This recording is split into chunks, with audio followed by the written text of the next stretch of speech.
Now I'm recording only after I've spilled my friend's deepest and darkest secrets.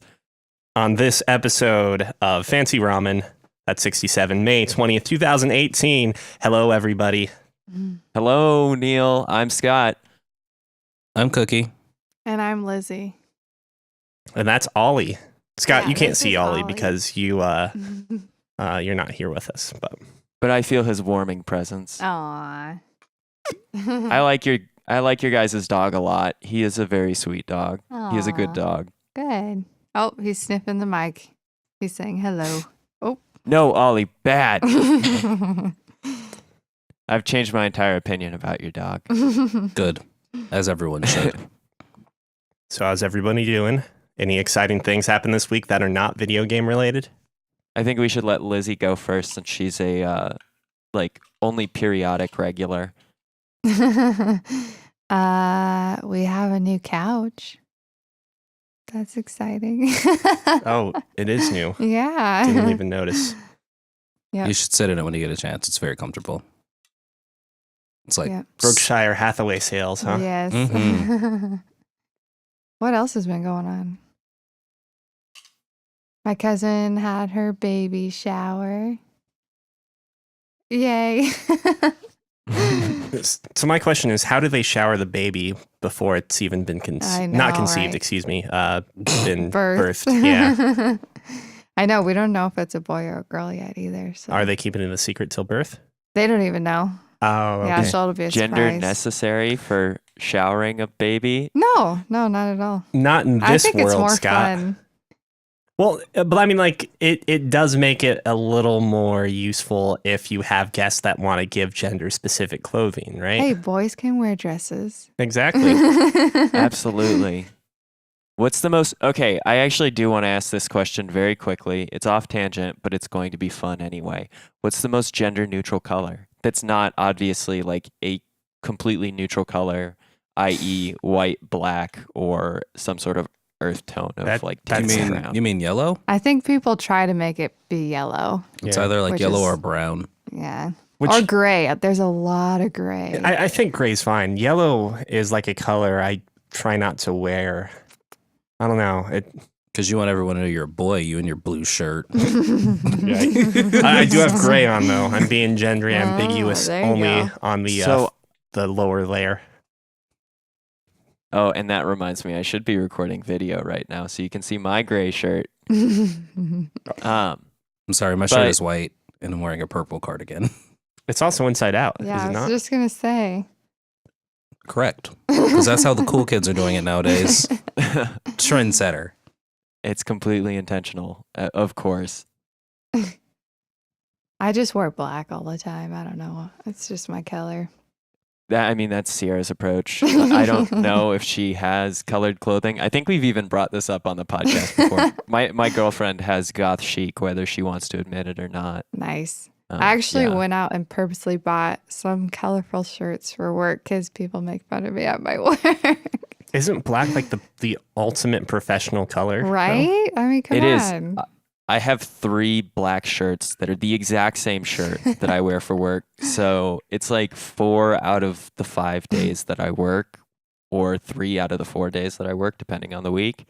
I'm wearing a black shirt. Nice.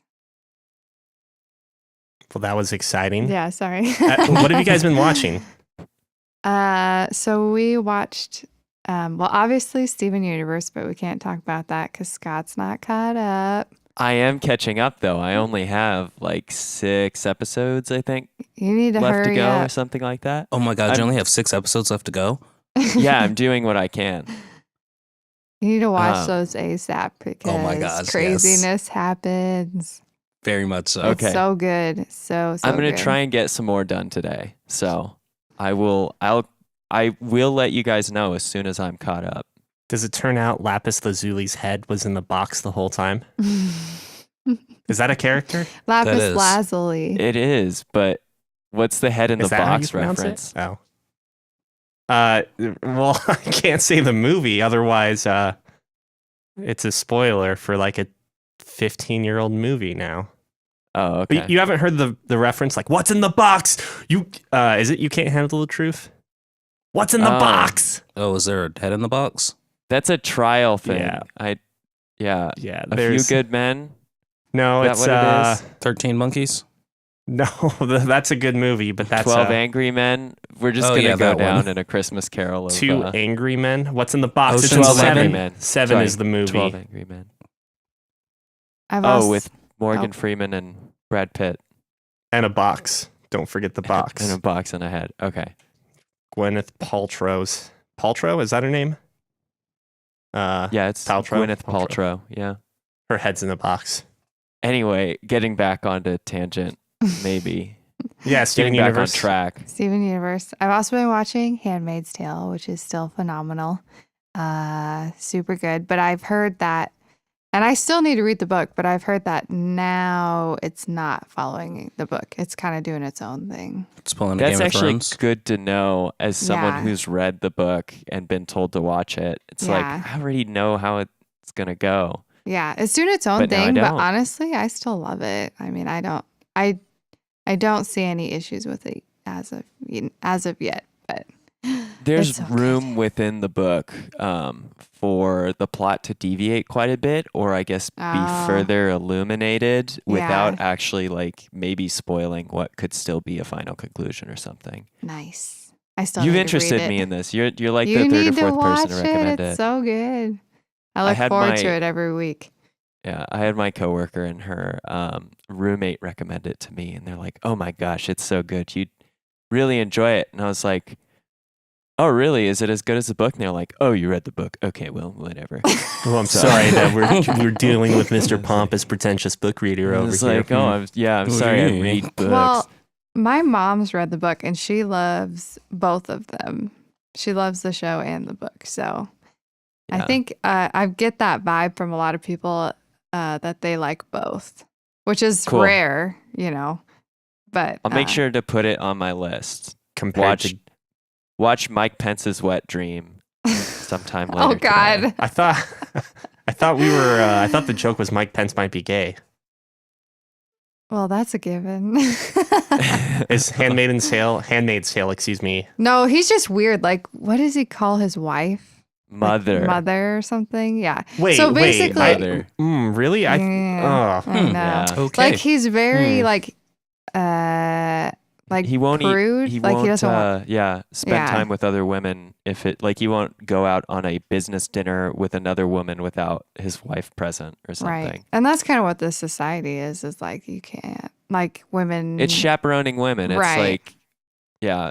I mean, there's a lot to be said about it. We could do a huge critical analysis. And We could. honestly, if I end up watching the whole show and we all love it, we could even do an episode on it because Fancy Ramen is an amorphous blob of like media discussion. Yes.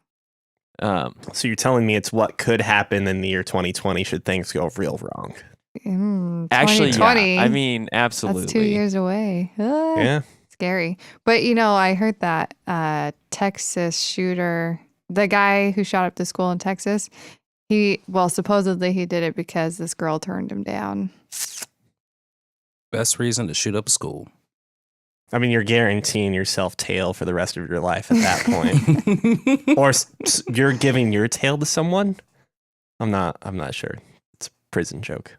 Yep. Anyway, The I've been world's watching. screwed. I know. The world's a It's- sad, dark place, It and our is. media reflects that right now. Yeah. On a lighter note, I've also been watching Better Call Saul, which is like the Prequel. kind of prequel, but some of it is kind of intermixed. I just found out in the latest episode, but it's kind of the prequel of Breaking Bad. And it's actually pretty decent. And then Cookie and I watched this pervy anime called, I don't even know how to say that first word. A Boring World Where the Concept of Dirty Jokes Doesn't Exist. And it's hilarious. I don't know. I think I like animes that the girls are the pervs because it's, I don't know. I guess me and a couple of my friends used to be kind of pervy back in the day. Used so to like, be? Like, do you grow out of it? well,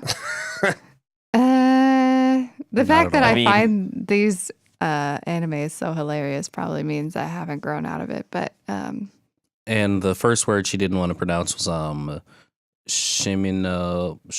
see, Shimoneta. Shimona. Shimoneta, a boring world where the concept of dirty jokes doesn't exist. It's an anime about a morally incorrupted Japan where people wear like collars and wristbands that pretty much act as like cell phones and the way the society gets their media. And these bands actually monitor what people say and do. So that way they can't like draw a penis or they Right. can't like draw a penis. They can't say any kind of bad words. Otherwise the police will come and arrest them and make them do hard time on the severity So of it's the a bad world word. in which all these things exist, but they're just heavily censored or like regulated against. they exist in Well, a a lot black of- market capacity. right? Like they burned a lot of like porn mags and all that stuff. All physical media, basically.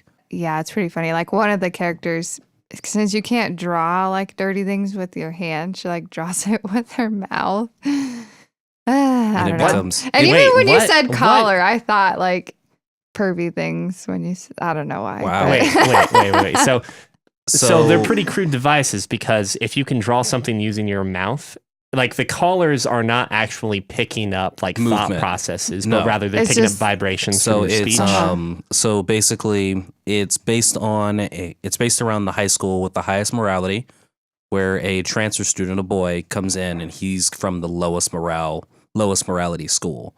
So he basically knows the concept of biology, but everyone at this school doesn't. So like there are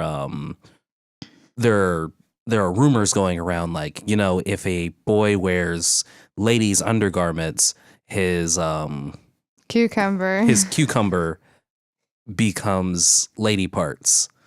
Like they don't know anything about Right, sex. yeah. So they're like clueless and they're trying to figure out what it's And about. And then this girl's like secret mission is to teach everyone what sex is. basically bring back dirty jokes and teach everyone how perverted society is actually supposed to be, so they're not clueless as they grow up to adulthood. So it's a comedy.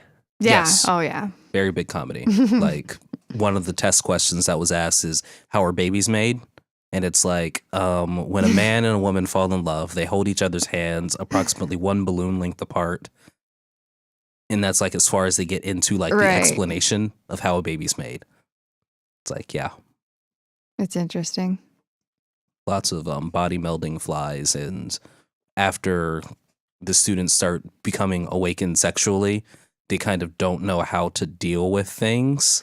So it gets really out of hand real fast. So do the collars and wristbands actually have a way to keep them from doing lewd things? No.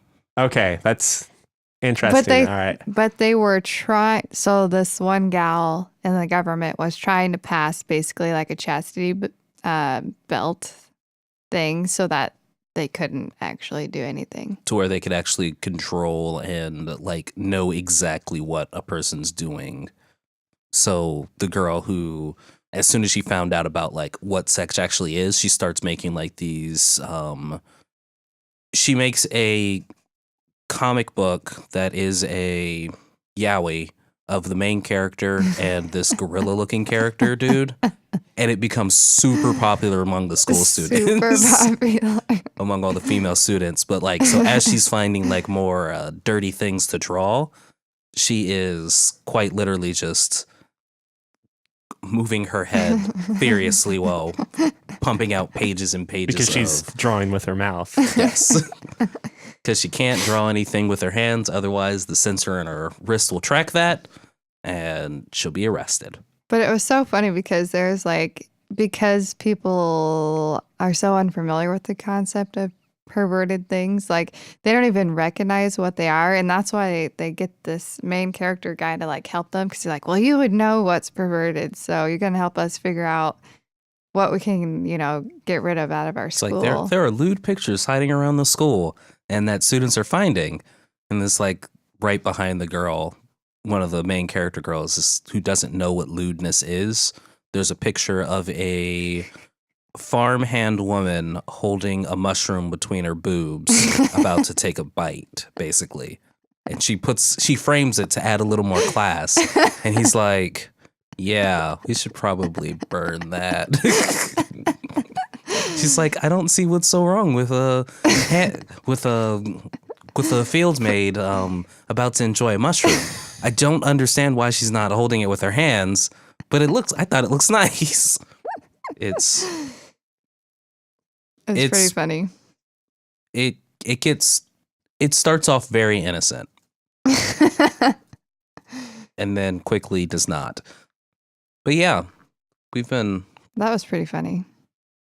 Besides that, things that we've been doing not outside of video gaming work, basically. Have you talked about that Gary show, Gary's Demons or whatever? Oh yeah, Gary and his Demons also. That's hilarious. It is a cartoon about a bureaucratic society. No, not bureaucratic society. Like a government agency that hunts demons, and one guy is trying to retire, but then cannot retire, and his adventures of being a high school dropout in his 40s or 50s. Yeah. Trying to retire and dealing with society and life and woes. Gary and his Demons. If you ever get a chance to check it out, definitely don't want to give anything away, but it's amazeballs. But It's pretty funny. Yeah. That's pretty much all we've been doing. Oh, I guess we got Sonar, a board game Oh yeah. that is Advanced Battleship. Pretty much. Also, it's the second version of the game, Captain Sonar. So this one's a pared down version just for 4 players, where it's only one ship, and the captain says which way the ship moves, and the other team's operator basically tries to chart where the submarine is, so that way they can shoot the other submarine 2 times. Interesting. That's pretty cool because I like that idea a lot better than Battleship. Mm-hmm. yeah, Battleship in its concept doesn't make sense to me because it's just like I am in a floating my world- destroyer in the middle of the ocean, and I refuse to move it as I'm being bombed by artillery. and it's in a world where you have like battleships, carriers, etc.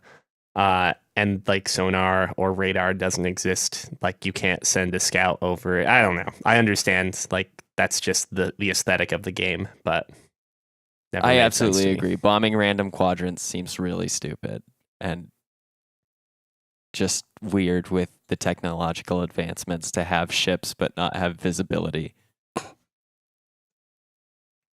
Yeah, it's a fun game.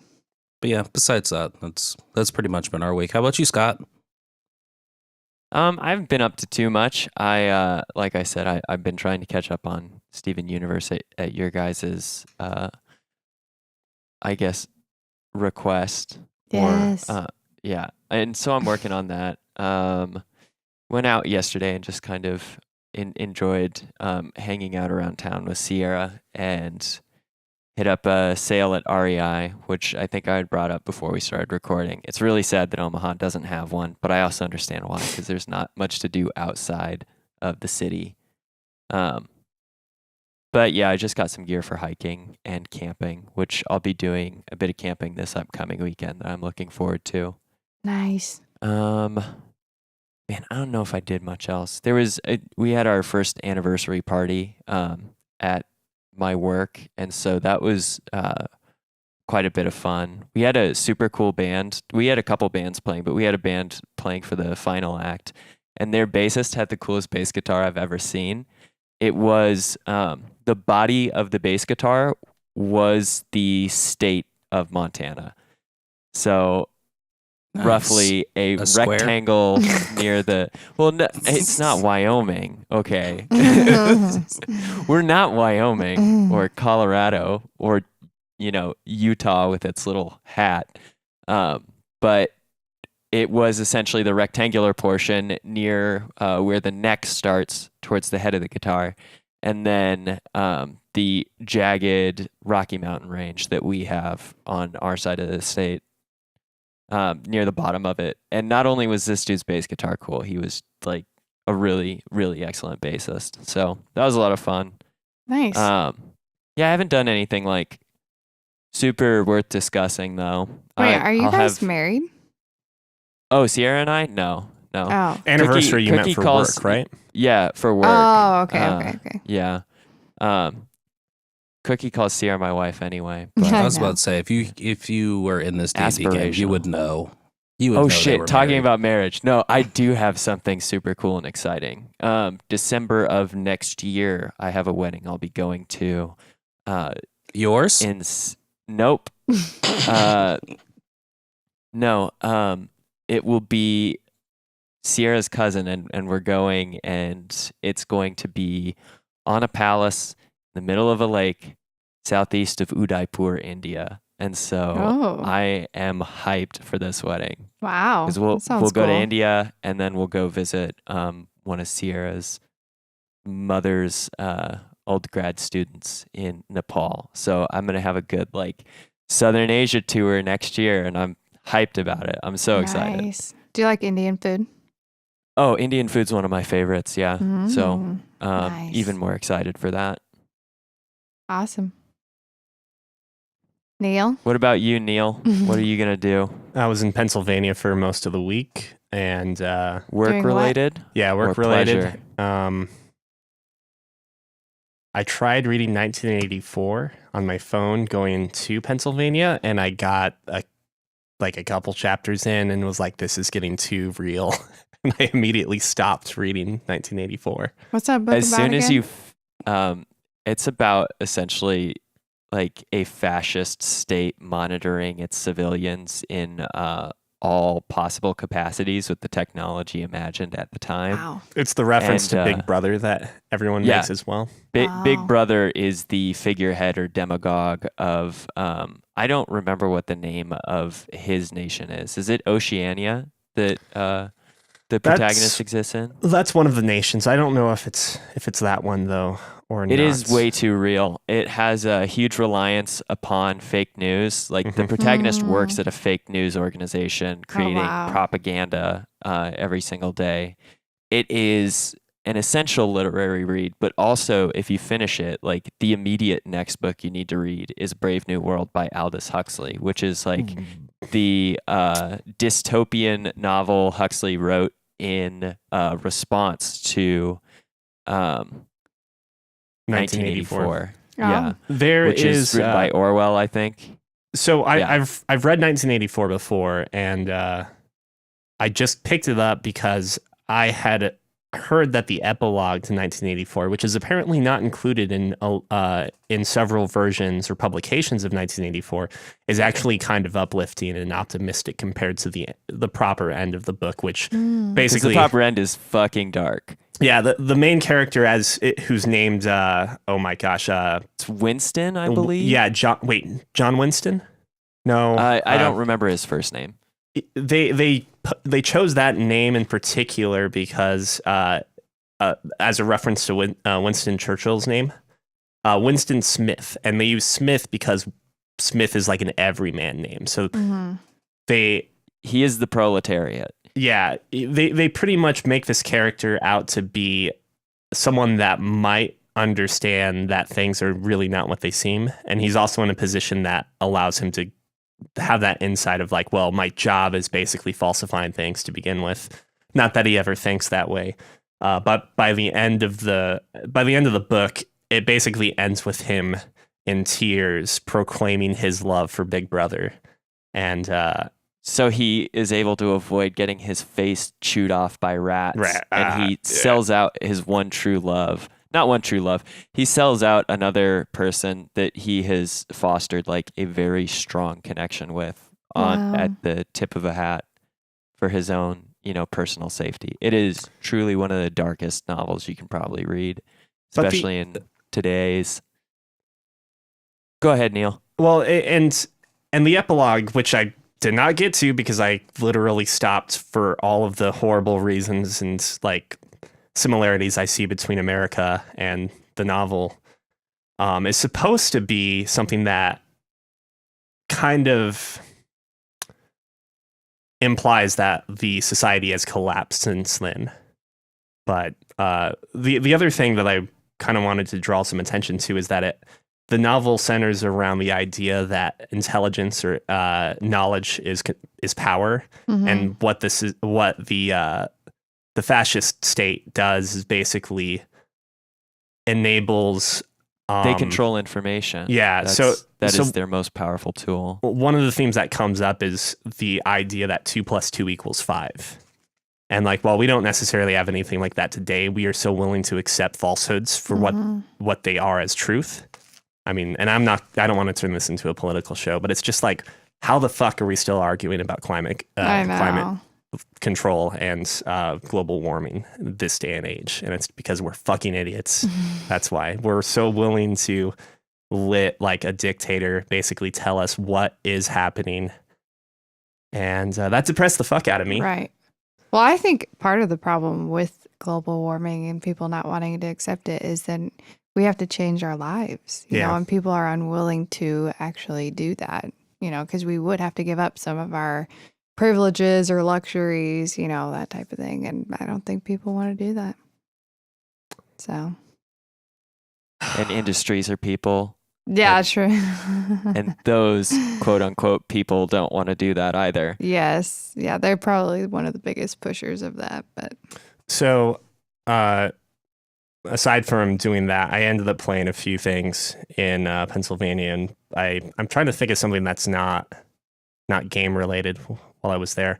I started watching Westworld season 2. I don't know if you guys ever watched the first season. The second season, I saw a preview and it looks weird. Yeah, because it's completely different. Like the mysteries are more or less solved, and like one defining moment. This is a spoiler for Westworld season 2. Is that oh god, I can't even think of his name now. The director that gets shot at the end of Westworld season 1. Old guy played by that really good actor, Hannibal Lecter. He, as a boy host, like that boy host he has, ends up talking to Ed Helms' character, the Man in Black, or William. And again, this is so early on, I don't feel bad telling you guys in case you start watching it. He's talking up his whole game and the whole thing that he's doing now and what's going to happen.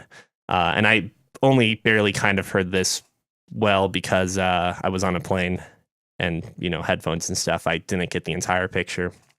But at the end of the speech, Ed Helm just turns around and shoots the boy in the head as he's walking away. And I feel like that's a thematic change in the story that, you know, this person that was more or less the mastermind, the manipulator, and may still be in season 1, is taken out of the picture completely in season 2. Right. So yeah, it looked really different. At least the preview, it seemed to me like they were more like, yeah, let's go kill people. I don't know. It just seemed more, I don't know how to explain it. It's a very violent and crazy act happens at the end of season 1. So like you have to expect that season 2 is going to be completely different.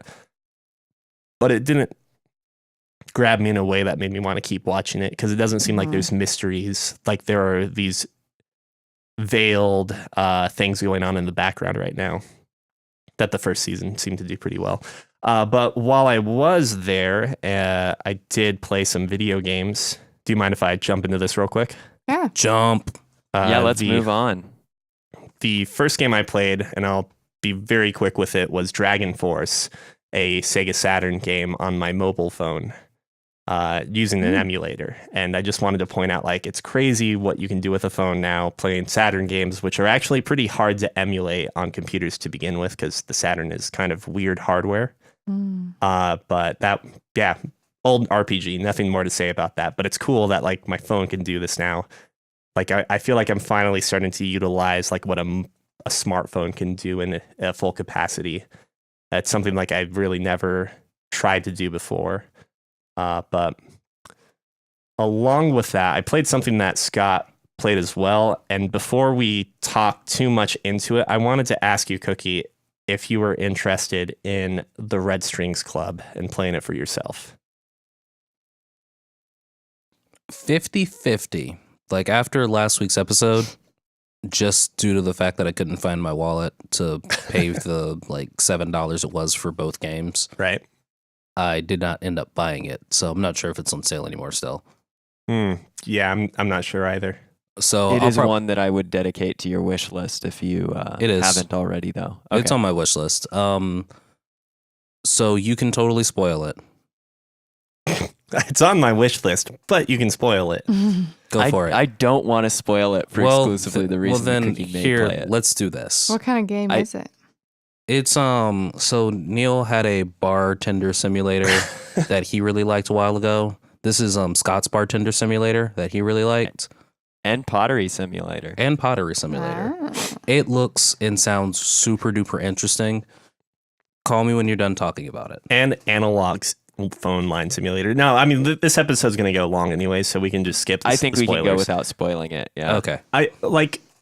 I figure if we just hack a list together, Scott, it'd probably be best. Okay. I am. We. Oh, sorry. Go ahead. Oh, I was gonna say we both finished it. I had very little left to say because now with the hindsight of completing it, I realized that I think I was almost done with Act 2 or completely done with Act 2 of 3 acts.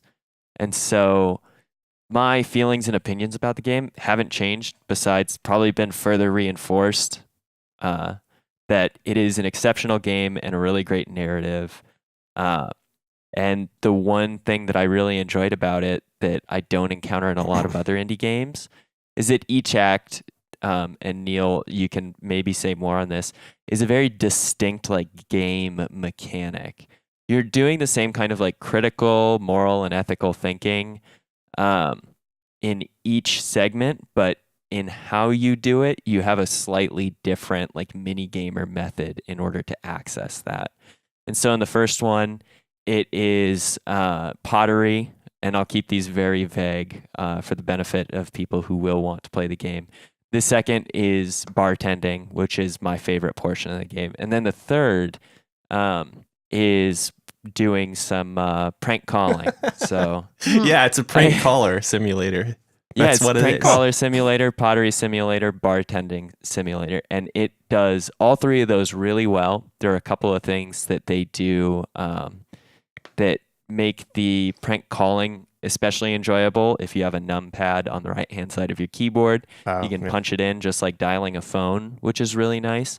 And I kept forgetting to look to see if the pixel art actually has your character that you're playing. I believe it is. Oh man, it's Donovan, I believe. The one on the phone is Brandeis, or I don't know how to pronounce it. Brandeis is the bartender. No. Donovan's the bartender. Brandeis is the Brandeis is the phone caller. Okay. Yeah, I that's the best label to give him without giving anything away.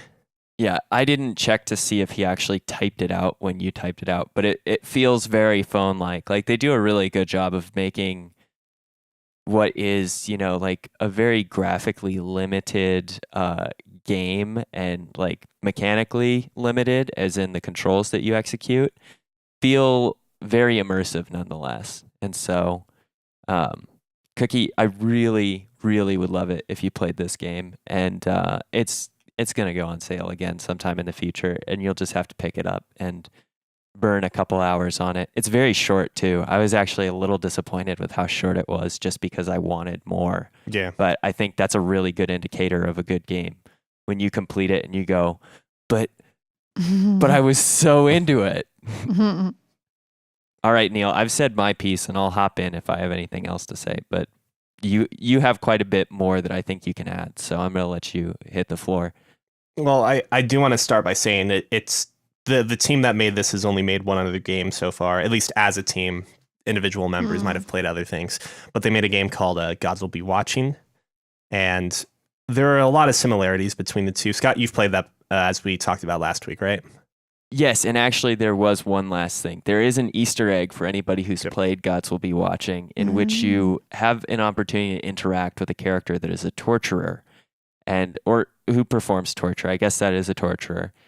And he uses... I'm a human before I'm a torturer, okay? He uses the same dialogue in an interaction that a torturer in the second chapter of Gods Will Be Watching uses, which is, I'll kill your friends, I'll kill your family, I'll kill your pets, then I'll burn your pets' clothes. And I think it's supposed to be a joke, but It's just it's one of those weird details that I just happened to notice because I went back and played a little bit of Gods Will Be Watching after finishing the Red Strings Club, and Did you thought finish that- it?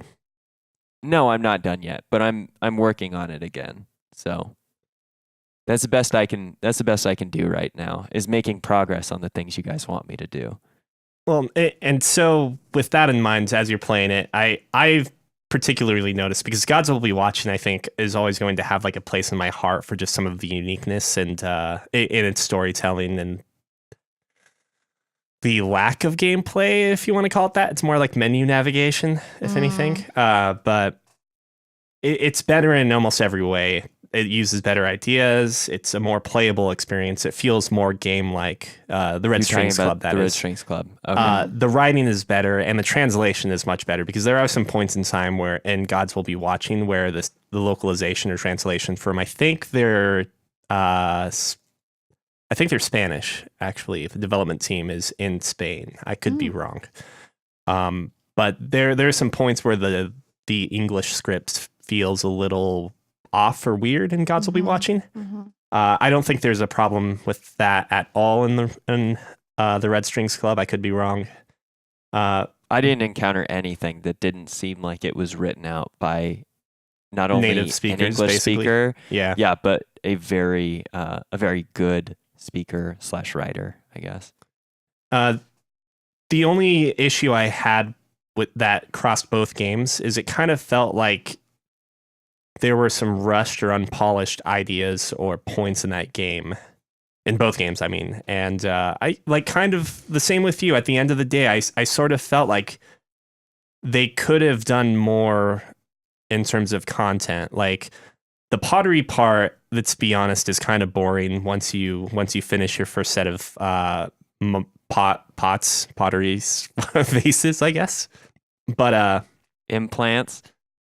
yeah, I mean, thanks for going into spoilers, Scott. No, it's fine because there's like no context of understanding what the hell we're talking about.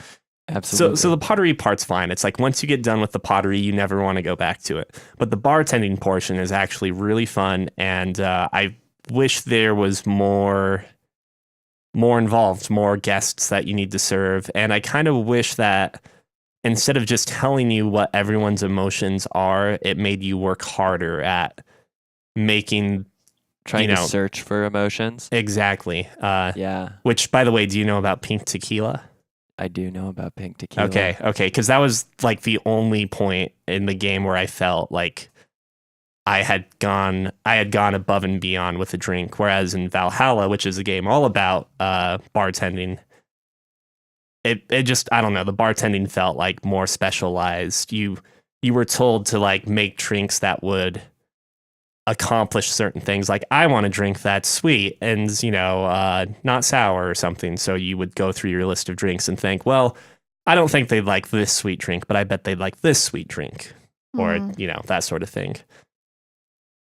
But as a whole, like the story is fantastic. Without giving out spoilers, you start the game knowing exactly what's going to happen at the end. And as you play through the game, you get a visualization of your progress through a thread of red string or multiple threads. So you see the ending in which it tells you what's going to happen, and you have the start of this thread go across. And as it weaves in different directions, you see what may have happened if you had done something differently or like missed opportunities. Oh, wow. But it's kind of heartbreaking when you get to that final point because the menu actually opens up and shows you the thread as you go through the game. And when you get to the last thread in the game, it says exactly what you're holding your breath for. Oh my gosh. And I don't know. It's kind of heartbreaking for me at the same time. It's not a happy ending, but in a way it is. I guess it's almost bittersweet depending on how you play out the ending. I'm wondering if there's a way I could find out how you played out the ending, because there seems to be like two very like polar dialogue options, I would say. Like you're given two choices between dialogue in like several. Oh, unless there's something I'm not aware of. No, I think you're asking me what is the last thing you say, right? And Yeah, I and choose I just to want to be. know if you were being heartfelt or informative. I was being heartfelt because let's be real, maybe ignorance is bliss, and that it's the one time these two characters get to finally show the affection they share for each other. Okay, It's and I'd like to hear that a lot. I made the exact same decision, I'm going to assume. yeah. Well, then it turns out I'm going to be informative. You might be. That might be your personality. It was a point where I had to think like a good 2 seconds about like, oh shit, what do I do?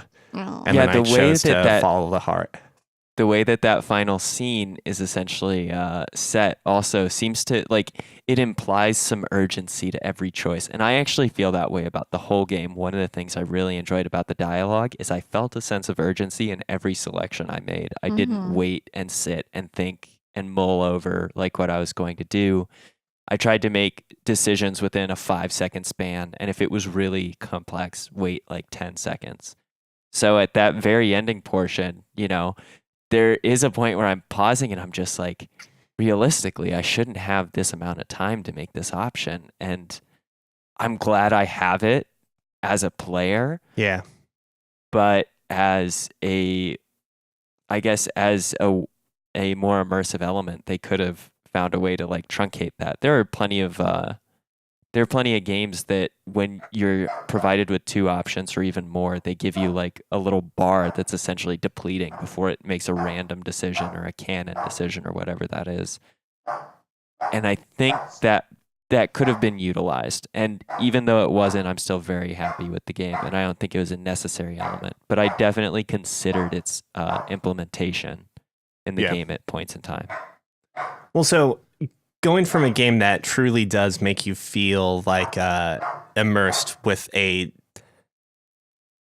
stressful situation, we'll say, to one that maybe doesn't do as great a job. I played a game called Stay, which just released this past week on Steam.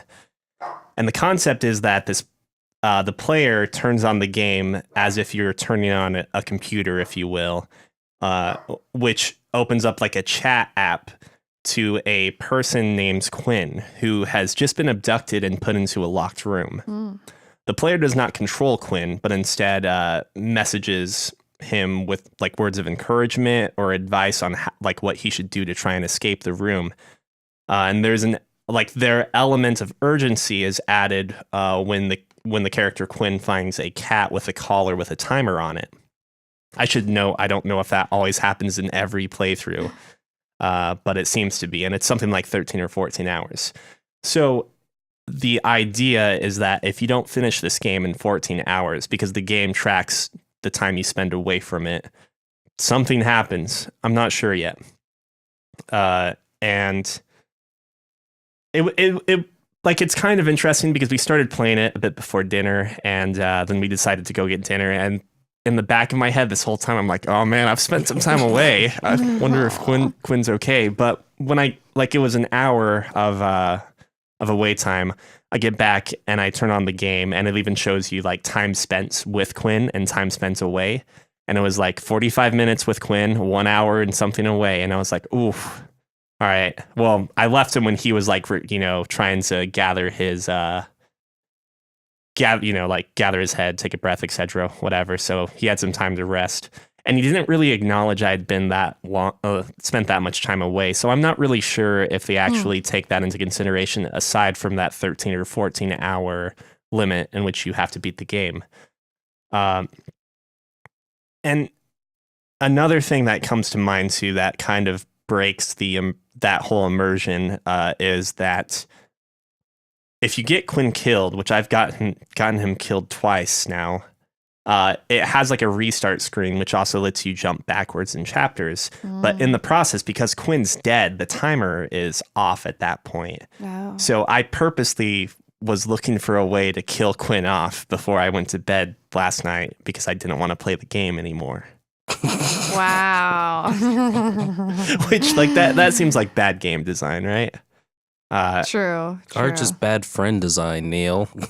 Well, I mean, so it has like a graph that shows how much Quinn trusts you and how much he, Ah. like how close he considers you, like as an acquaintance or a peer or a friend. Oh, is that Neil the point somehow of the appeared game? in the enemy That category. you are the killer? So that's what I'm thinking. I'm wondering if you, the Yeah. player, is the killer. You're like the antagonist. But Quinn certainly, but like that's up to mystery at this point. Right. And Quinn certainly seems to have made multiple enemies. Maybe not enemies, that might be a strong word, but he's apparently just kind of a shitty therapist, or used to be. And then he quit, or he left his practice. So there's some clues and stuff there. Yeah. And there's definitely some promise to this game. So I'm hoping the story pays off in a better fashion, because the driving point of the game otherwise, aside from the dialogue and the choices that you can make to make him like or dislike you, is that it has puzzles in place. Mm-hmm.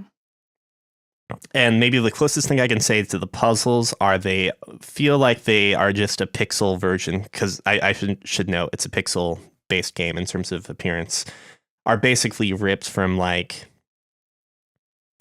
other mini games from other games, or games like Zork, Return to Zork, or Myst, which it's just a bunch of different weird puzzles. Sometimes it's like a board game related puzzle. Sometimes it's one of those. It's like a miniature physical puzzle that you can have as a kid, where it's a bunch of buses and you need to get your bus through to the other. So like I know the what you're opening. talking about. But like more advanced, and it doesn't seem like any of the puzzles repeat either. So it's similar to Red Strings Clubs, where like once you get past that part of the gameplay, you're basically done with that. But some of the puzzles are just really ambiguous, and they do a really poor job of telling you what you're supposed to do. So much that apparently the developers on their Steam community forum have even said that we're gonna rewrite the hints for some of these puzzles because no one's getting them. And which also led me to ask the question, like, where the fuck are the hints in this game? Because I literally don't know. Am I supposed to turn off the game and go back on, and then maybe Quinn will be like, I think I figured something out about this hint. But it seems counterintuitive to the gameplay, which is telling you if you leave the game, we're going to keep track of that, so you probably shouldn't leave the game, and you only have 14 hours. How long is this game? I have no idea yet. Probably about 1.5. I think I spent like 4 hours on one playthrough. I mean, like mine, when he gets killed, it's like you only have to go back in that same chapter and tell him not to touch the refrigerator, excuse me, because that's going to shock him. Apparently, like looking at the water on the ground, he doesn't realize, wow, there's a pool of water in this refrigerator. Maybe I shouldn't touch this fridge. Oh, and the second time I get him killed, by the way, and I'm spoiling it because I don't necessarily have high hopes of what this game's going to be. The second way I got him killed, which is hilarious, by the way, because I didn't think it would kill him. He's going through like a hall of mirrors, and he often just asks for your advice. So I'm like, should I do this, or like, what should I do here? And I told him in this hall of mirrors that, it'd be a lot easier to get through if you just break all the mirrors. And so it cuts out of the chat room, and it shows him punch the mirror a couple times, and then you can tell his hands are bloody because there's now red pixels, but then he just collapses and dies. And I'm like, what? Like, is there poison like in the mirror? Is it like a mercury mirror? Like, I don't understand how. He's got my condition where he just faints as soon as he starts bleeding profusely. I'm afraid that's realistic, Neil. But it's like, so did he die because he passed out and then wouldn't wake up in 10 hours or however much time I have left? Like, oh man, it's dumb. But I don't know. I'm still holding on to hope. I still want to finish it just because I would like to know if the game's going to make that turn into like the fourth wall breaking thing of you're actually the killer and you were a former patient, or whatever the case. That's interesting. And also, like, they talk about how there's 7 different endings. It's part of like the collections you can see in the game. So I'm wondering if it's going to do that thing where the game changes what's canon or what is actually happening in each ending. So like in one ending, he's been abducted by aliens. In another ending, it's himself. In a third ending, it's you, that sort of thing. So it interests me from a narrative standpoint. But what have you guys been playing? I'll let Scott go first. I mean, all I did was play Gods Will Be Watching and the Red Strings Club, so that's all I got. Oh, okay, so no Hearts of Iron 4? Oh, that's true. I'm sorry. I played a little bit of Hearts of Iron 4 this morning. I put it on the docket just in case we needed fill some space, but in all honesty, I think we're doing pretty good on our time. So I can save Hearts of Iron for when I actually comprehend what I'm doing. Because all I can say right now is I'm doing a very accurate historical play. For anybody who hasn't heard of Hearts of Iron 4, it is a Paradox grand strategy game based around World War II. And I thought it would be easiest to play as Germany because they get a huge amount of historical advantage.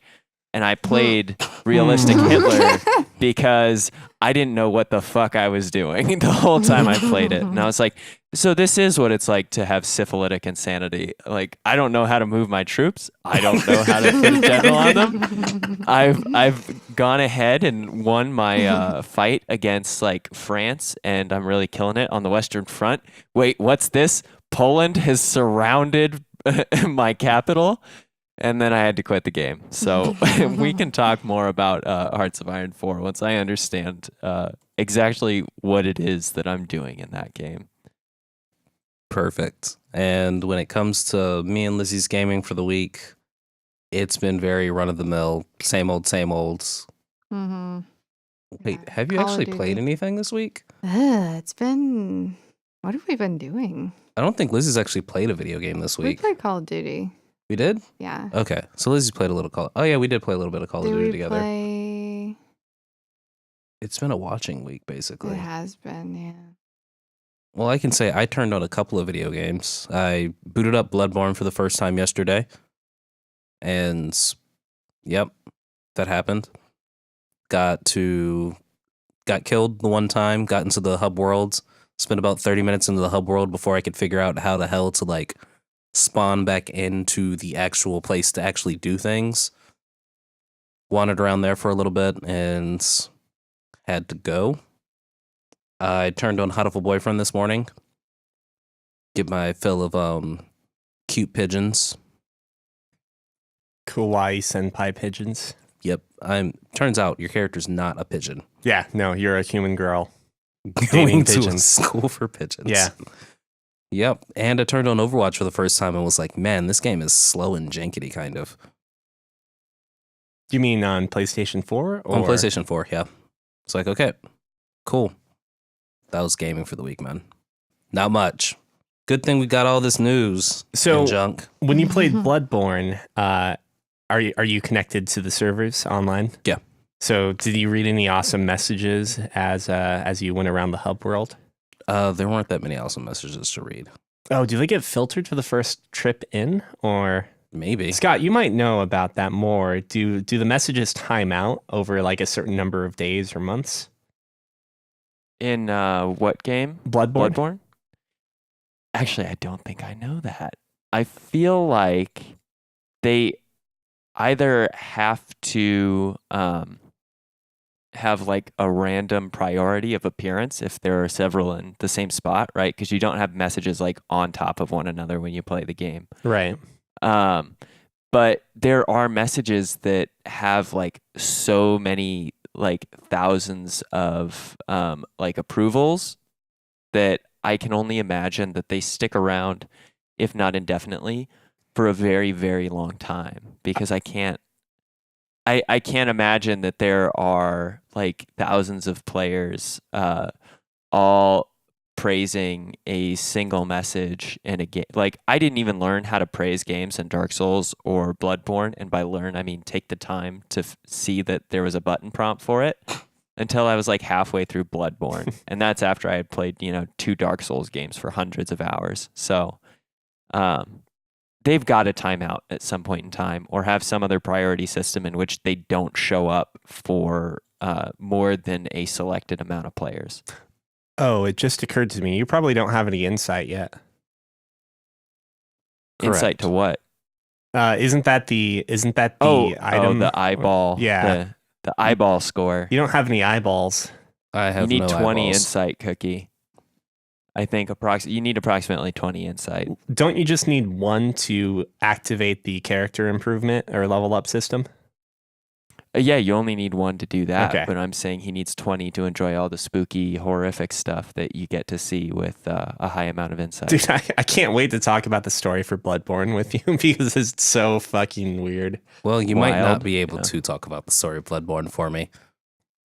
You're not going to make it? Probably not. It's a tough game. Yeah. I mean, I played the start of Bloodborne really, really conservatively and spent like way too much time in. Is that Central Yarnum? I don't know. Yeah, it's lower Yarnum or something. I think if you just play it once. Oh wait. The question is, what weapon did you pick up? Yeah. The cane. Okay, Cane. that's actually tougher. I feel like than the other two. The cane is very difficult. Yeah. Out of the 3 items, it is the one that is the most, I think, difficult to like restore health back with. Like Yeah. it's harder to rally, and the mechanics themselves are a little wackier because the way that its 2 modes work are so Different. like drastically different from one another. While the other 2 weapons, essentially like activating the trick mechanism of it, makes it normally have like a little bit better reach and a little bit slower attack speed. So the cane is definitely probably the most complex of the 3 to start with. You basically chose hard mode. Sweet. You did. Oh, You but chose the reason, dex build. The reason I say I probably won't finish this game is not for lack of wanting to play the game, but for lack of wanting to play the game. You'll have to explain that just a little bit better. Detroit Become Human. Oh, I see. Which comes out later this week. Friday? Exactly. Maybe. I don't know. Which are we going to do videos on that? I know we're going to with John and Buck and Keith. No, then I guess you don't need to do videos with I me mean, then. well, if you want to do something, I'm down too. So I'm throwing that out there. But yeah, I'm looking forward to being upset with that game. Who was it made by? David Cage, everyone's favorite woman or woman lover. I'm trying to think of like a bad way to Womanizer? put it. What's that? He's a womanizer? No, Is he's that not a what it is? womanizer. He loves women. He Oh. he Ugh. He has a history. Quantic Dreams, his studio, got sued by Ellen Yeah. Page because they rendered out her full nude body. And then people, just because if it exists in the game, people can get around it. We're talking like, nipples, genitalia, etc. I'm assuming on that one. I don't know about the genitalia part. Did we get that far in Detroit? No. Beyond Did we get Two that far Souls? in Beyond Two Souls? I know we went to the. well, there's never like a full frontal nudity, but it's the fact that like, why would you render it if you're not going to use it? And it was against her wishes, like they had apparently established beforehand. But like, if you render it, you're going to have it. You're going to have the assets in game, and someone's going to just fucking hack it. Makes sense. So, and then like. In more recent history, Quantic Dreams had a bunch of complaints surface, or leaked or whatever, through the French media, talking about not only like horrible work conditions, but also sexism in the workplace, in which David Cage then proceeded to say, "Hey, I'm friends with Ellen Page," afterwards, as like a way to like defend himself. And it's like, dude, you got sued by Ellen Page. I don't know if you forgot. And every game has like a rapey scene with their female lead characters. Like, just saying, the guy's fucking weird. Yeah. Well, this one's not going to be any different. Well, I mean, it's just kind of like, it's a horrible metaphor, but it's kind of like wanting to watch, a car crash happen. It's like, we know it's probably going to be bad, and maybe it won't be. Maybe it'll be a little more heavy rain than Beyond Two Souls, I don't know. It's like all of his games have like some coolness to them, but once you get past the initial coolness, then you start to realize like what else is going around. And I think we've talked about all of the games in some form. Like Indigo Prophecy has the whole start where you play as a character that just murders someone out of his control for some reason, and you have to hide the evidence. And then immediately after you get done with that character, you play as the detectives investigating the murder. So that's kind of cool, right? Yeah. And then Heavy Rain itself is actually pretty cool. The idea of like a serial killer, I mean, cool within the sense of a game and fiction. A serial killer kidnaps your son, and you have to go through all these like Saw-like trials to save him. It's like, that's a cool concept. It's just there's David Cage problems. I was about to say, I've only played Indigo Prophecy and part of Beyond Two Souls. Yeah. Which one was that one? That was the one where it had the 2-player mode, but one person was literally a ghost the entire time. You were the little girl. You started off as a little girl with the ghost that could throw things across the walls, and there was the scene with the desert in the peyote. I also forgot about the weird thing that David Cage did when he was like presenting this idea to Ellen Page. He literally came up with a photo album of a bunch of pictures of Ellen Page as a little girl. It's like, it's like, where did you get these photos, David? Yeah, that is creepy. He's a creepy guy. Well, I'm not going to judge David Page on his game. Well, I'm not going to judge David Page's game for David Page. Cage? I don't David care. Cage. They're one David and the same now. Page. Yeah, we'll just have to Ellen see Page how it is. Cage. So that's coming out. Yeah. And maybe like happier news. Recently at a preview event for Kingdom Hearts 3, journalists were able to put their hands on the games for the first time, at least on the record. Director Tetsuya Nomura, was reportedly telling members of the press that they had big plans for a release date reveal next month or in coming weeks, which happens to be about the same time E3 is being held. Now, hold on. I know you might be like totally excited that this game's coming out soon, et cetera, but this hasn't been confirmed by Square Enix yet. And as of this at least as of this recording, but luckily for us, we have Cookie, who is our Kingdom Hearts 3 existential expert. Does Kingdom Hearts 3 exist, Cookie? I'm going to say it's in utero now. Not sure if it's going to be a full miscarriage, but I'm going to say we've got a couple of cells. People have played the game. Max has played the game. I accept this as, hey, there's at least 2 stages worth of, there's at least 40 minutes of content of this game. Max is in Maximilian, okay. Yeah, Maximilian dude, the fighting game guy. He has played this game and his wife has played this game. They got into an event. I was watching a video on it earlier. So yes, I say this game has some cells that exist. Whether or not this game is coming out in 2018, I got nothing for that, honestly. I'm not getting my hopes up that much. This decade? I'm going to give it before 2020. Fingers crossed.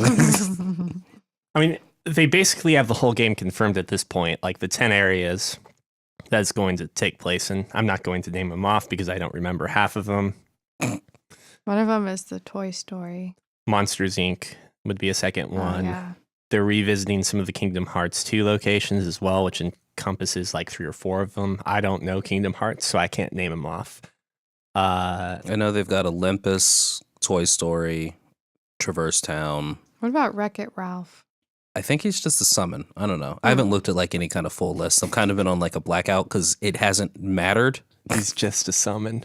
It's like, yeah, Shiva's been confirmed, but Wreck-It Ralph, man, oh yeah, he's back in it. No, I don't know. Summon. Yeah, Max did say something kind of unsettling though. He asked about like, from what we've seen, it's been very Disney.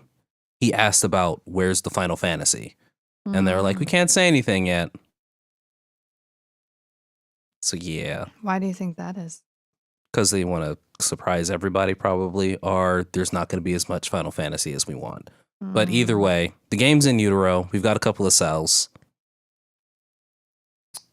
it exists for now. Well, you bring up Final Fantasy. We're not going to talk about this to any extent, but I saw the character model for Locke for Final Fantasy or Dissidia NT. Locke Cool, the thief from Final Fantasy VI, looks fucking great. Makes me like real. Makes you want to play Dissidia? Not really. It just makes me real anxious about the possibility of like a Final Fantasy VI remake happening ever. No. But yeah, it's probably not. I was about to say, you know how much Final Fantasy VII remake is going to happen? Yeah, Nobuo Uematsu just got confirmed to be working on the project too, and they said it probably won't be out until 2020.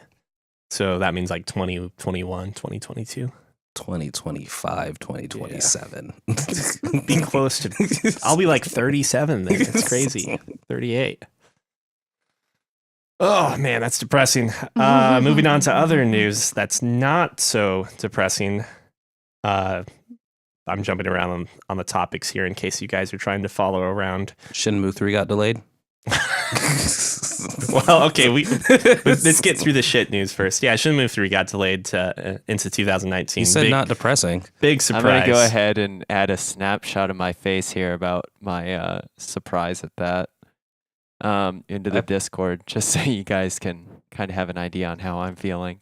For our listeners, since this is not a visual medium in any way, I took a screenshot of, is the main character's name Rio?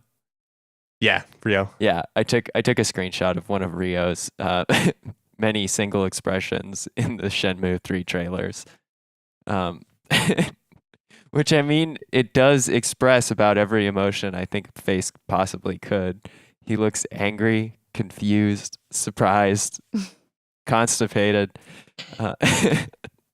Looks like a statue. I can't get enough of how bad the faces are for this game. This is one of the more animated faces too. This is good news for you, Neil. The longer that they delay this game, the more time they actually have to improve it. So you can, hold on to that hope. Aside from that, and other small time news, apparently Sony Interactive Entertainment has claimed that they will no longer manufacture new PlayStation Vita games, physical games. And immediately after that, Sony Japan made its own statement saying that they would continue production of the cartridges. So is the Vita dead yet? I did love your favorite comment on that thread. Yes, the comment we found, and this is off of nichegamer.com, which is a site that has a lot of interesting games and so forth that don't usually hit the major media outlets, was, who are you trying to fool, Sony? You haven't made a Vita game yourself in years. It's very true. So, no, the Vita is not dead, unfortunately, because someone out there is still making things for it. Yeah. Had to get Galgun 2 on there. Hopefully it will just die. But I think it's going to be officially no longer bothering me in 2019. Is that when they said they were going to stop doing the PlayStation Plus games? So at that point, they're freeing up more money for PlayStation Plus games for the PS4. Right. Have they stopped doing PlayStation 3 games yet? No. Because why would they? I think we got King Oddball this month, which is just a straight Android app. And then the last bit of news I've brought to the table is that GameStop's latest CEO, Michael Mueller, is stepping down. He had only been in that position for 3 months, and the move appeared to be effective immediately, which is usually a bad sign because they moved an interim CEO in at the time of announcement. Whoa. Yeah. Just saying, who calls bankruptcy from GameStop, in 2019?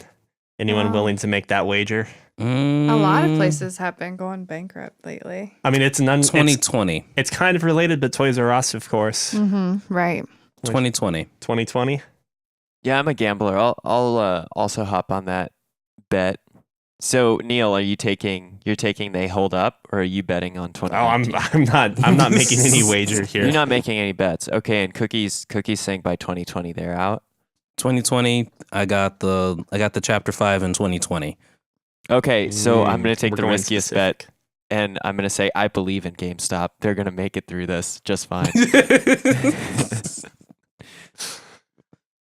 Let's see. So you said you're all done with your news, Neil? Yeah, so Some quick tidbits that I wanted to throw in there. Mario Ace's demo is out on the 24th, which hopefully this podcast releases before then to give you a heads up. I'll be playing it, and I think they have a tournament then coming up for Mario Aces in in June 1st through the 3rd. So you'll have about a week to pick up the game and then hop online for a pre-launch tournament, which should be really fun. And then otherwise, I don't know if you guys got to check out the link I sent you about the Xbox making a modular Handicapable controller. But for anybody who is interested in modular controllers in general for an Xbox or a PC setup, this is really fascinating news. And for gamers who need a controller that isn't the standard controller model, this is going to be, I think, a really, really cool and desperately needed implementation for gamers who can't handle those controllers that easily. Yeah, I think it's awesome. Yeah, it's really neat to see their video just demonstrating all the different ways that you can obviously modify it for accessibility is really, really impressive, and it's really cool to see that gaming is becoming more accessible through controllers like this. Mm-hmm. And it also presents like a more accessible way to use alternative controls for specifically PC gamers. Because, Yeah, I mean, absolutely. something like this has been possible before, but we're talking about it being a much less official, we'll say, solution. And this is a more official solution. no, right. Well, Mhm. what I Yeah. said was in the past, it's been a much less Okay. official solution, and we're talking about Yeah. things like modifying a keyboard or taking apart a keyboard to basically make your own contacts. This makes it a lot more accessible for Yeah. people, both in the actual physical manipulation of it, but in the availability and compatibility of all of the components and accessories. Now, Lizzie, when we watched the video earlier, you brought up an interesting question, which was, do you think anyone would ever basically become hot-headed over the idea of cheating, quote unquote, with one of these controllers or modular controllers? I'm just I guess I'm cynical, and I see what the worst thing that people could say about it is that, oh, well, they get a leg up, blah blah blah, because they don't have a regular controller, whatever. Like, so dumb. That was a bad turn of Yeah. phrase. Well, it's what they would say. I'm not saying I would say that. No, right. Just the leg up. Like if Yeah. someone's using their foot to control something. Oh, yeah. Well, yeah. I guess that was bad, but no. I'm just saying that I think some people, if they're competitive, might be like, "Oh, well, it's not fair," blah blah blah. But I think overall, I think it's a good thing. It's because it's fair to the people that can't use a regular controller. Yeah, I think it's probably going to be at least a very small percentage of people who have that criticism, and there's nothing stopping you from buying your own modular controller and using that to give yourself an advantage if you feel like that's really that big of a deal. Mm-hmm. Right. Do you think No. people would? No, I but- mean, those controllers I think are just cool and interesting in general, but I can't speak for what other people will do in order to win at games, or feel like they have an advantage or genuinely get an advantage. The question I'm sure excites that there will me be people who do purely that. from the fact that like what what alternative like modes of control is going to be better than Is going mouse to and be keyboard? superior. Yeah, that is true. Well, I do know that it's going to make there's this one YouTuber who likes to beat video games using odd controllers. It's probably going to make his life a lot easier. The fishing rod and the DK bongos, Dark Souls playthroughs, like this is only going to make it better. Yeah. I can now turn this banana into a trigger. Every time I touch the banana. I don't know. I think it's awesome. I'm just worried some people will be negative. Yeah. I mean, it's like an interesting... I would say that those arguments would usually have to come from like a place of competitive gaming, right? Mm-hmm.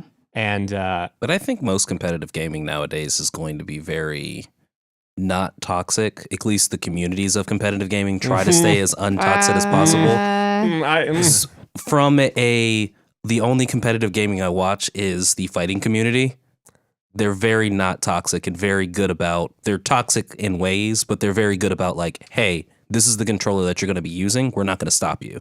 Yeah. I mean, the fighting community has like that special characteristic where like they trash talk a lot, but if you're part of the community, like you're always welcomed and so forth. And the trash talk is like part of the spirit of the game. Mm-hmm. No, we're not talking League of Legends. Those guys are worse than Call of Duty players. Well, I mean, we could even say that like Overwatch still probably has one of the worst communities at this point when it comes to sportsmanship, we'll say. But so like from the scope of competitive gaming, I mean, they've already started to talk about things like should certain prescriptions or drugs be illegal for players to use, like things that would potentially give you an edge, like Adderall. Yeah, exactly. And like in the Olympics, the last Winter Olympics or Summer Olympics, wasn't there a runner from South Africa that was using that? Like, again, I apologize. I don't know like the most PC terms for some of these things, but is an amputee below his shins. So he had these titanium blades. The prosthetics. Yeah, Wait, exactly. are they still talking about Tink? Is that his name? No. Wait, what? That's what the black community calls him, basically. Oh my gosh, poor really? little Tink, because like he didn't have any legs, and when he's running, he's Tink. I mean, but they're like, he's quick, he's good, and it's like, why are people discriminating against him? It's like, how else is he supposed to? Right. But like the whole question of whether or not that actually gives him an edge, like if he had normal human shins and feet, like would he be doing worse? But see, that's exactly what I was saying. People turned him, they said that about him, so that's why I think that they would say that about the new controller, because it's like, really, you're going to say that? And then, but. So like as competitive gaming as a whole, like grows and becomes more like institutionalized and uniformed, I'm sure we'll potentially run into something that we would not be aware of. Like, once they get the ability to, or I mean, like, once they get the ability to vote. no, like once they get the ability to control something with your head as opposed to your fingers, like, is that going to be illegal? Or by that point, would the technology be embraced so much? Now that's, potentially centuries off from where we're at now. By that time, we're just going to be in nerve gears and it's going to be fine. Yeah, exactly. Except for the point when we all get locked into Sword Art Online and or whatever the fuck the game's actually called. I think we're all going to be dead. That's Sorry, bleak. cynical. That's real bleak. But yeah, that's interesting. But overall, like that's awesome. That's amazing. It gives me hope that like I'll be able to continue playing games into like the later stages of my life after whatever debilitating things could happen to me. After you go blind. Anything that makes the gaming community more inclusive is something to definitely be celebrated. I am like super thrilled about it. Yeah. I've like asked myself if I would be more terrified of going deaf or going blind, and it's like a real hard question for me. Ooh. Yeah, you don't listen to music anymore. Cookie loves music. I think he'd rather be blind. Yeah, I would maybe. Yeah, I can still play a too. music instrument blind. Right. Absolutely. I think there's a lot of interesting territory to explore, like in an auditory sense, if you were to lose your vision. But at the same time, it's like it's an immense handicap to not be able to see the world around you. So I know. It's who shame. knows? We can save this would you rather for the next episode. Yeah. Comment, and like and subscribe below, and don't be afraid to tell us whether or not you'd rather be blind or deaf. Mm-hmm. Or tell us whether you'd like Cookie to be blind or deaf. And I totally did not mean to offend anybody. No, Did you By we're offend? saying- Did you I offend someone? we're I all think I trying said to the most come from offensive a, thing. all right. Yeah, Before I'm Sorry, confident go we're ahead. all trying to come from a positive place here, and I think we're all excited about this in a positive sense. Mm-hmm. You were just trying to give a counter argument that like shitty people are going to use potentially. Right. Yeah. So before we wrap it up, Half-Life 3, it's happening, Cookie? Yes, no, maybe so. At this point, yeah. There's some musings going on from Valve saying that they're teasing that something's coming up. Wait, I is mean, they Valve do have actually a lot of teasing stuff in the something? works. Yes, Valve is Yeah. actually the one teasing things at this point. Oh, sweet. So yeah, no. Valve figured, I guess. Oh yeah, Kingdom Hearts 3 exists. We might as well make Half-Life 3 exist too. Their third installment can't come out before ours. Time to start work on it. I'm putting my money on new Team Fortress 2 hats. Oh god, yeah, that'd be awesome. What? Okay. That just spurred a whole new idea. What if their whole teaser is not actually Half-Life 3, but instead Something Team else. Fortress Battle Royale? Mm-hmm. Oh yeah, totally. I could work I'm with actually this. I'll bet the field against Half-Life 3 announcement. So Are you taking Half-Life 3 then, Cookie? Wait, why am I taking the sucker bet? because I took the other sucker by earlier. Touche. We gotta like even it out here. We need a balance. Okay, so I am going for a Half-Life 3 teaser announcement post E3. We're going Tokyo Game Show. They're not going to I show like the that. Tokyo Game Show. That's what you If- think. If they show anything, the likelihood is that it's going to just be a title screen, and that's going to be it. It's going to be like Metroid Prime 4. Yeah, Tokyo Game That's Show. it. Yeah, it's not going to be a Tokyo Game Show. Tokyo Game Show. Well, If you have your own opinions about Half-Life 3 and whether or not it will exist, you can write in at podcast@fancyramen.com. Don't be afraid to slap that like button and subscribe to the Fancy Ramen podcast. You can do this on YouTube. and speaking of slapping that like button, make sure you slap your friend and tell him, "Hey, listen up. You should listen to the Fancy Ramen podcast." I'm Neil. I'm Cookie. Come on, Lizzie. I thought She's I'm Liz. last. Oh, have we decided on this? No, I think it was You usually. always told me to go last. No, No, it's I- usually All right, Scott goes I'm last. Scott. That was Lizzie. You lost your chance. We'll see you next time, guys. Bye.